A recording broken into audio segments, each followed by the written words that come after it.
Hello, we discuss in this video why does firm diversify?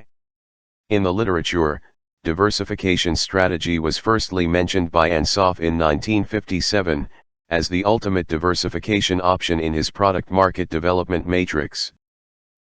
In practice, if firm concentrates on its existing products markets, its strategy focuses on developing and optimizing its existing activities and resources. In contrast, taking the decision of diversification allows firms to enter new or underexplored markets and industries, with new product lines, by developing internal capabilities or through merger and acquisition. For differentiating industries or business areas, Rumelt specifies that diversification is associated with specialization, and the criterion of distinguishing between two business industries is the proportion of sales of certain products to the total sales of enterprises, called the specialization ratio. In this approach, industries are actually classified by ISIC, International Standard Industrial Classification, or NAICS, North American Industry Classification System. For firm, its diversification degree is defined by two criteria: the specialization rate, that is the proportion of sales revenue of the largest business field in the total sales revenue of firms, and the correlation rate, that is the proportion of sales revenue of the largest group of business fields in the total revenue of firms. By definition, diversification strategy involves the entry of a firm or business unit into new lines of activity, either by processes of internal business development or acquisition, which entail changes in its administrative structure, systems, and other management processes. In practice, firms adopt diversification strategy only when they recognize potentials or needs outside their current markets.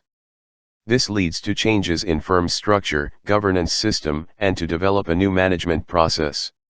So, this strategy is risky, because firms must develop both new markets and new products at the same time. Their new brand can make obsolete the original brand, or manipulate the original brand. Or sometimes, the lack of knowledge about consumers' needs and habits makes the strategy fail. There are three main reasons explaining why a firm should diversify its products or markets. Firstly, a firm can achieve better performance according to the principle of economies of scope, by using its existing resources and capacities in new markets and new products services. This effect is associated with the benefits of synergy, achieved when the activities and processes complement each other, by resulting higher value than the sum of standalone activities and processes. Secondly, a firm can achieve better performance when applying corporate managerial capabilities in new markets and new products services. Existing skills developed allow the firm to manage a new set of products and services without need of additional resources. These skills are described as dominant general management logic or dominant logic, in which corporate managers create value in other business units by using existing or similar skills. Thirdly, the diversification with a portfolio of products services allows the firm to increase its market power. With many products and services, the firm can offset losses and profits among their business activities, in order to gain competitive advantage, to dominate market share, to put out some competitors, by obtaining exclusive position that will result high profits for firm in future. Concerning the firm performance, there are four different points of views on the impact of the diversification strategy, or the relationship between the degree of diversification and firm performance. Firstly, many scholars point out that, the higher the degree of diversification, the higher the firm performance. Secondly, some scholars argue that, the degree of diversification has a negative impact on firm performance.